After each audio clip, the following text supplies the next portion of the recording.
संस्कृति के 4 अध्याय। रामधारी सिंह दिनकर। प्रस्तावना। मेरे मित्र और साथी दिनकर ने अपनी पुस्तक के लिए जो विषय चुना है वह बहुत ही मोहक और दिलचस्प है। यह ऐसा विषय है जिससे अक्सर मेरा अपना मन भी ओत-प्रोत रहा है और मैंने जो कुछ लिखा है उस पर इस विषय की छाप आप से आप पड़ गई है। अक्सर मैं अपने आप से सवाल करता हूँ, भारत है क्या? उसका तत्व या सार क्या है? वे शक्तियाँ कौन सी है जिनसे भारत का निर्माण हुआ है तथा अतीत और वर्तमान विश्व को प्रभावित करने वाली प्रमुख प्रवृत्तियों के साथ उनका क्या संबंध है? यह विषय अत्यंत विशाल है और उसके दायरे में भारत से बाहर के तमाम मानवीय व्यापार आ जाते हैं और मेरा ख्याल है कि किसी भी व्यक्ति के लिए यह संभव नहीं है कि वह इस संपूर्ण विषय के साथ अकेला ही न्याय कर सके। फिर भी इसके कुछ खास पहलुओं को लेकर उन्हें समझने की कोशिश की जा सकती है। कम से कम यह तो संभव है ही कि हम अपने भारत को समझने का प्रयास करें।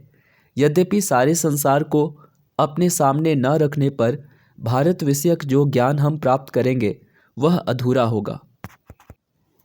संस्कृति है क्या?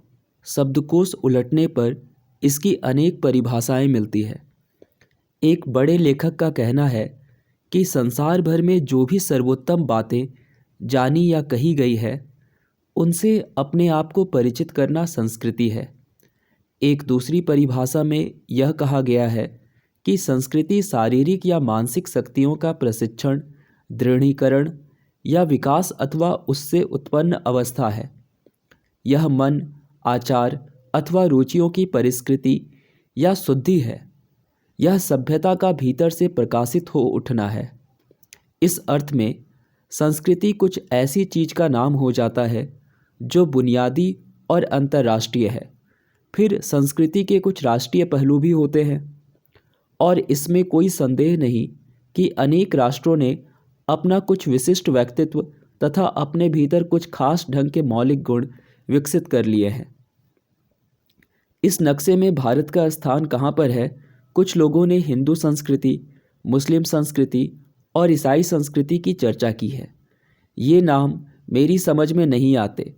यद्यपि यह सच है कि जातियों और राष्ट्रों की संस्कृतियों पर बड़े बड़े धार्मिक आंदोलनों का असर पड़ा है। भारत की ओर देखने पर मुझे लगता है, जैसा कि दिनकर ने भी जोर देकर दिखलाया है, कि भारतीय जनता की संस्कृति का रूप सामासिक है और उसका विकास धीरे धीरे हुआ है। एक ओर तो इस संस्कृति का मूल आर्यों से पूर्व मोहनजोदड़ो आदि की सभ्यता तथा द्रविड़ों की महान सभ्यता तक पहुंचता है। दूसरी ओर इस संस्कृति पर आर्यों की बहुत ही गहरी छाप है जो भारत में मध्य एशिया से आए थे। पीछे चलकर यह संस्कृति उत्तर पश्चिम से आने वाले तथा फिर समुद्र की राह से पश्चिम से आने वाले लोगों से बार बार प्रभावित हुई। इस प्रकार हमारी राष्ट्रीय संस्कृति ने धीरे धीरे बढ़कर अपना आकार ग्रहण किया। इस संस्कृति में समन्वयन तथा नए उपकरणों को पचाकर आत्मसात करने की अद्भुत योग्यता थी। जब तक इसका यह गुण शेष रहा, यह संस्कृति जीवित और गतिशील रही, लेकिन बाद को आकर इसकी गतिशीलता जाती रही, जिससे यह संस्कृति जड़ हो गई और उसके सारे पहलू कमज़ोर पड़ गए। भारत के समग्र इतिहास में हम दो परस्पर विरोधी और प्रतिद्वंदी शक्तियों को काम करते देखते हैं।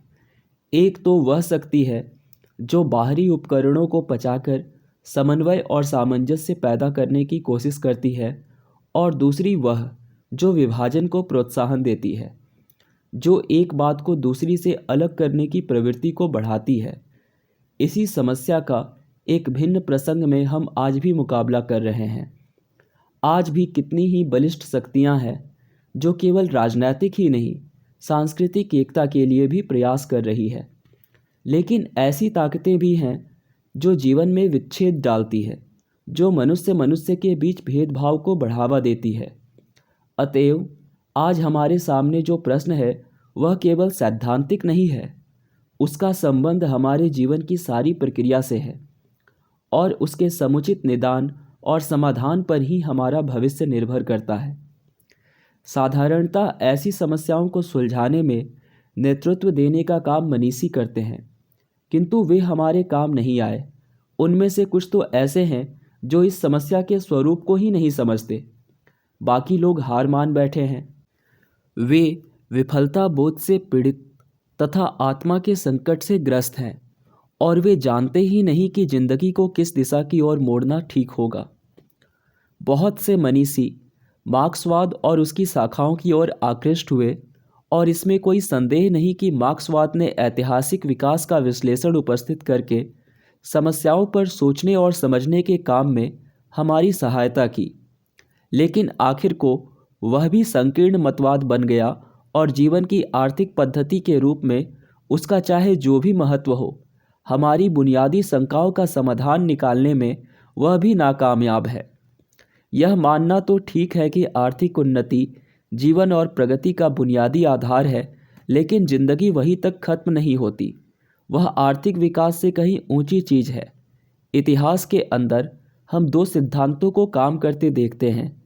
एक तो सातत्य का सिद्धांत है और दूसरा परिवर्तन का। ये दोनों सिद्धांत परस्पर विरोधी से लगते हैं, परंतु ये विरोधी हैं नहीं। सातत्य के भीतर भी परिवर्तन का अंश है। इसी प्रकार परिवर्तन भी अपने भीतर सातत्य का कुछ अंश लिए रहता है। असल में हमारा ध्यान उन्हीं परिवर्तनों पर जाता है जो हिंसक क्रांतियों या भूकंप के रूप में अचानक फट पड़ते हैं। फिर भी प्रत्येक भूगर्भ शास्त्री यह जानता है कि धरती की सतह में जो बड़े बड़े परिवर्तन होते हैं उनकी चाल बहुत धीमी होती है और भूकंप से होने वाले परिवर्तन उनकी तुलना में अत्यंत तुच्छ समझे जाते हैं। इसी तरह क्रांतियां भी धीरे धीरे होने वाले परिवर्तन और सूक्ष्म रूपांतरण की बहुत लंबी प्रक्रिया का बाहरी प्रमाण मात्र होती है। इस दृष्टि से देखने पर स्वयं परिवर्तन एक ऐसी प्रक्रिया है जो परंपरा के आवरण में लगातार चलती रहती है। बाहर से अचल दिखने वाली परंपरा भी यदि जड़ता और मृत्यु का पूरा शिकार नहीं बन गई है तो धीरे धीरे वह भी परिवर्तित हो जाती है। इतिहास में कभी कभी ऐसा भी समय आता है जब परिवर्तन की प्रक्रिया और उसकी तेजी कुछ अधिक प्रत्यक्ष हो जाती है, लेकिन साधारणतः बाहर से उसकी गति दिखाई नहीं देती। परिवर्तन का बाहर रूप प्रायः निस्पंद ही दिखता है। जातियां जब अगति की अवस्था में रहती है तब उनकी शक्ति दिनों-दिन छीजती जाती है और कमजोरियां बढ़ती जाती है। परिणाम यह होता है कि उनकी रचनात्मक कलाओं और प्रवृत्तियों का क्षय हो जाता है तथा अक्सर वे राजनैतिक दृष्टि से गुलाम भी हो जाती है। संभावना यह है कि भारत में संस्कृति के सबसे प्रबल उपकरण आर्यों और आर्यों से पहले के भारतवासियों, खासकर द्रविड़ों के मिलन से उत्पन्न हुए। इस मिलन, मिश्रण या समन्वय से एक बहुत बड़ी संस्कृति उत्पन्न हुई जिसका प्रतिनिधित्व हमारी प्राचीन भाषा संस्कृति करती है। संस्कृत और प्राचीन पहलवी ये दोनों भाषाएं एक ही माँ से मध्य एशिया में जन्मी थी, किंतु भारत में आकर संस्कृत ही यहाँ की राष्ट्रभाषा हो गई। यहाँ संस्कृत के विकास में उत्तर और दक्षिण दोनों ने योगदान दिया। सच तो यह है कि आगे चलकर संस्कृत के उत्थान में दक्षिण वालों का अंशदान अत्यंत प्रमुख रहा। संस्कृत हमारी जनता के विचार और धर्म का ही प्रतीक नहीं बनी, वरन भारत की सांस्कृतिक एकता भी उसी भाषा में साकार हुई। बुद्ध के समय से लेकर अब तक संस्कृत यहाँ की जनता की बोली जाने वाली भाषा कभी नहीं रही है। फिर भी सारे भारतवर्ष पर वह अपना प्रचुर प्रभाव डालती ही आई है। कुछ दूसरे प्रभाव भी भारत पहुँचे और उनसे भी विचारों और अभिव्यक्तियों की नई दिशाएं प्राप्त हुई। काफ़ी लंबे इतिहास के अंदर भूगोल ने भारत को जो रूप दिया, उससे वह एक ऐसा देश बन गया जिसके दरवाजे बाहर की ओर से बंद थे। समुद्र और महाशैल हिमालय से घिरा होने के कारण बाहर से किसी का इस देश में आना आसान नहीं था। कई सहस्त्राब्दियों के भीतर बाहर से लोगों के बड़े बड़े झुंड भारत में आए, किंतु आर्यों के आगमन के बाद से कभी ऐसा नहीं हुआ जब बाहरी लोग बहुत बड़ी संख्या में भारत आए हों। ठीक इसके विपरीत एशिया और यूरोप के आर पार मनुष्यों के अपार आगमन और निष्क्रमण होते रहे। एक जाति दूसरी जाति को खदेड़कर वहाँ खुद बसती रही और इस प्रकार जनसंख्या की बुनावट में बहुत बड़ा परिवर्तन होता रहा। भारत में आर्यों के आगमन के बाद बाहरी लोगों के जो आगमन हुए उनके दायरे बहुत ही सीमित थे। उनका कुछ ना कुछ प्रभाव तो पड़ा, किंतु उससे यहाँ की बुनियादी जनसंख्या के स्वरूप में कोई बड़ा परिवर्तन नहीं आया। लेकिन फिर भी याद रखना चाहिए कि ऐसे कुछ परिवर्तन भारत में भी हुए हैं। सीथियन और हूण लोग तथा उनके बाद भारत आने वाली कुछ अन्य जातियों के लोग यहाँ आकर राजपूतों की शाखाओं में शामिल हो गए और यह दावा करने लगे कि हम भी प्राचीन भारतवासियों की संतान हैं। बहुत दिनों तक बाहरी दुनिया से अलग रहने के कारण भारत का स्वभाव भी और देशों से भिन्न हो गया। हम ऐसी जाति बन गए जो अपने आप में घिरी रहती है। हमारे भीतर कुछ ऐसे रिवाजों का चलन हो गया जिन्हें बाहर के लोग ना जानते हैं ना समझ ही पाते हैं।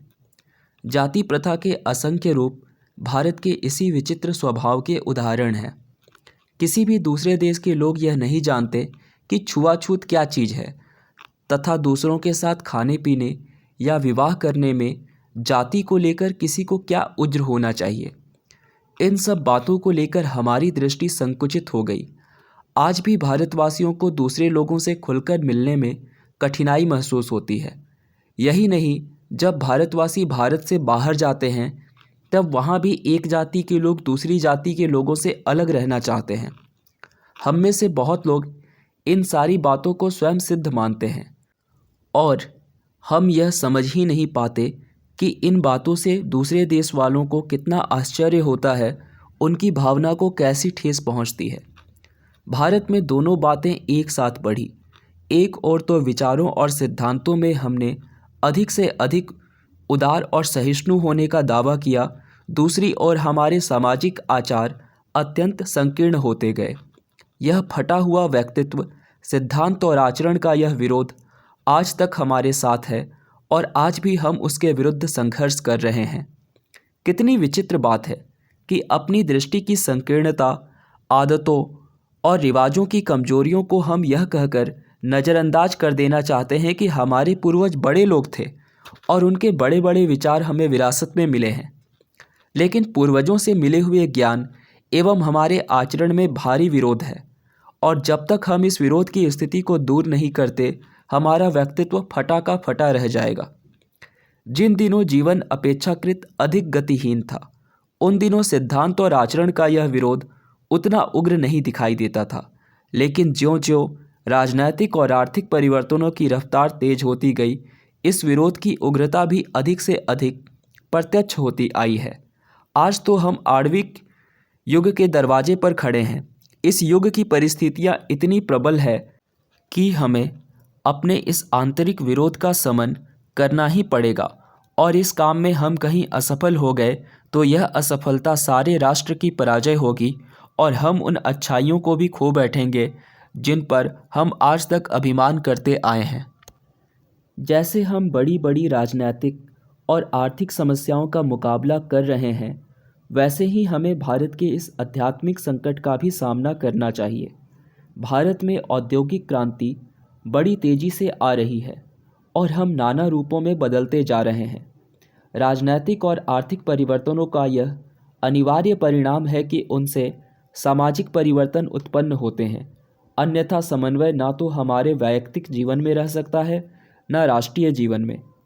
ऐसा नहीं हो सकता कि राजनैतिक परिवर्तन और औद्योगिक प्रगति तो हो, किंतु हम यह मानकर बैठे रह जाएं कि सामाजिक क्षेत्र में हमें कोई परिवर्तन लाने की आवश्यकता नहीं है। राजनैतिक और आर्थिक परिवर्तनों के अनुसार समाज को परिवर्तित नहीं करने से हम पर जो बोझ पड़ेगा उसे हम बर्दाश्त नहीं कर पाएंगे, उसके नीचे हम टूट जाएंगे। ईसा के जन्म के बाद पहली सहस्त्राब्दी और उससे पहले के भारत की जो तस्वीर हमारे सामने आती है वह उस तस्वीर से भिन्न है जो बाद को मिलती है। उन दिनों के भारतवासी बड़े मस्त, बड़े जीवंत, बड़े साहसी और जीवन के प्रति अद्भुत उत्साह से युक्त थे तथा अपना संदेश वे विदेशों में दूर दूर तक ले जाते थे। विचारों के क्षेत्र में तो उन्होंने ऊंची से ऊंची चोटियों पर अपने कदम रखे और आकाश को चीर डाला। उन्होंने अत्यंत गौरवमयी भाषा की रचना की और कला के क्षेत्र में उन्होंने अत्यंत उच्च कोटि की कार्यत्री प्रतिभा का परिचय दिया। उन दिनों का भारतीय जीवन घेरों में बंद नहीं था।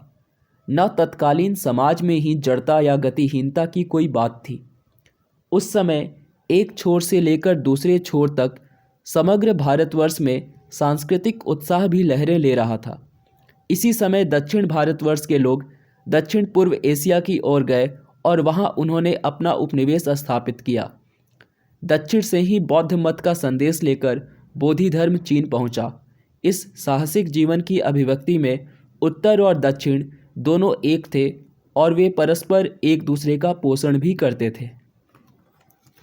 इसके बाद पिछली शताब्दियों का समय आता है जब पतन की प्रक्रिया शुरू हो जाती है। भाषा में कृत्रिमता और में सजावट की भरमार इसी पतनशीलता के प्रमाण हैं। यहाँ आकर हमारे विचार पुराने विचारों की आवृत्ति बन जाते हैं और कार्यत्री शक्ति दिनों दिन क्षीण होने लगती है। शरीर और मन दोनों की साहसिकता से हम भय खाने लगते हैं तथा जाति प्रथा का और भी विकास होता है एवं समाज के दरवाजे चारों ओर से बंद हो जाते हैं। पहले की तरह बातें तो हम अब भी ऊंची ऊंची करते हैं, लेकिन हमारा आचरण हमारे विश्वास से भिन्न हो जाता है। हमारे आचरण की तुलना में हमारे विचार और उद्गार इतने ऊंचे हैं कि उन्हें देखकर आश्चर्य होता है। बातें शांति और अहिंसा की करते हैं, मगर काम हमारे कुछ और होते हैं। सिद्धांत तो हम सहिष्णुता का बघाड़ते हैं, लेकिन भाव हमारा यह होता है कि सब लोग वैसे ही सोचें जैसे हम सोचते हैं, और जब भी कोई हमसे भिन्न प्रकार से सोचता है तब हम उसे बर्दाश्त नहीं कर सकते। घोषणा तो हमारी यह है कि स्थिर प्रज्ञ बनना अर्थात कर्मों के प्रति अनासक्त रहना हमारा आदर्श है, लेकिन काम हमारे बहुत नीचे के धरातल पर चलते हैं और बढ़ती हुई अनुशासनहीनता हमें वैयक्तिक और सामाजिक दोनों ही क्षेत्रों में नीचे ले जाती है। जब पश्चिम के लोग समुद्र के पार से यहाँ आए तब भारत के दरवाजे एक खास दिशा की ओर खुल गए। आधुनिक औद्योगिक सभ्यता बिना किसी शोरगुल के धीरे धीरे इस देश में प्रविष्ट हो गई। नए भावों और नए विचारों ने हम पर हमला किया और हमारे बुद्धिजीवी अंग्रेज बुद्धिजीवियों की तरह सोचने का अभ्यास करने लगे। यह मानसिक आंदोलन, बाहर की ओर वातायन खोलने का यह भाव अपने ढंग पर अच्छा रहा, क्योंकि इससे हम आधुनिक जगत को थोड़ा बहुत समझने लगे। मगर इससे एक दोष भी निकला कि हमारे ये बुद्धिजीवी जनता से विच्छिन्न हो गए, क्योंकि जनता विचारों की इस नई लहर से अप्रभावित थी। परंपरा से भारत में चिंतन की जो पद्धति चली आ रही थी वह टूट गई। फिर भी कुछ लोग उससे इस ढंग से चिपके रहे जिसमें न तो प्रगति थी, न रचना की नई उद्भावना, और जो पूर्ण रूप से नई परिस्थितियों से असंबद्ध थी। पाश्चात्य विचारों से भारत का जो विश्वास जगा था, अब तो वह भी हिल रहा है। नतीजा यह है कि हमारे पास न तो पुराने आदर्श हैं न नवीन, और हम बिना यह जाने हुए बहते जा रहे हैं कि किधर को या कहाँ जा रहे हैं। नई पीढ़ी के पास न तो कोई मानदंड है, न कोई दूसरी ऐसी चीज़ जिससे वह अपने चिंतन या कर्म को नियंत्रित कर सके। यह खतरे की स्थिति है। अगर इसका अवरोध और सुधार नहीं हुआ तो इससे भयानक परिणाम निकल सकते हैं। हम आर्थिक, राजनैतिक और सामाजिक क्षेत्रों में संक्रांति की अवस्था से गुजर रहे हैं। संभव है यह उसी स्थिति का अनिवार्य परिणाम हो, लेकिन आणविक युग में किसी देश को अपना सुधार करने के लिए ज़्यादा मौके नहीं दिए जाएंगे, और इस युग में मौका चूकने का अर्थ सर्वनाश भी हो सकता है। यह संभव है कि संसार में जो बड़ी बड़ी ताकतें काम कर रही है उन्हें हम पूरी तरह ना समझ सके, लेकिन इतना तो हमें समझना ही चाहिए कि भारत क्या है और कैसे इस राष्ट्र ने अपने सामासिक व्यक्तित्व का विकास किया है। उसके व्यक्तित्व के विभिन्न पहलू कौन से हैं और उसकी सुदृढ़ एकता कहाँ छिपी हुई है। भारत में बसने वाली कोई भी जाति यह दावा नहीं कर सकती कि भारत के समस्त मन और विचारों पर उसी का एकाधिकार है। भारत आज जो कुछ है उसकी रचना में भारतीय जनता के प्रत्येक भाग का योगदान है। यदि हम इस बुनियादी बात को नहीं समझ पाते तो भारत को भी समझने में असमर्थ रहेंगे, और यदि भारत को हम नहीं समझ सके तो हमारे भाव, विचार और काम सब के सब अधूरे रह जाएंगे और हम देश की ऐसी कोई सेवा नहीं कर सकेंगे जो ठोस और प्रभावपूर्ण हो। मेरा विचार है कि दिनकर की पुस्तक इन बातों के समझने में एक हद तक सहायक होगी, इसलिए मैं इसकी सराहना करता हूँ और आशा करता हूँ कि इसे पढ़कर अनेक लोग लाभान्वित होंगे। नई दिल्ली, 30 सितंबर 1955 ईस्वी। जवाहरलाल नेहरू।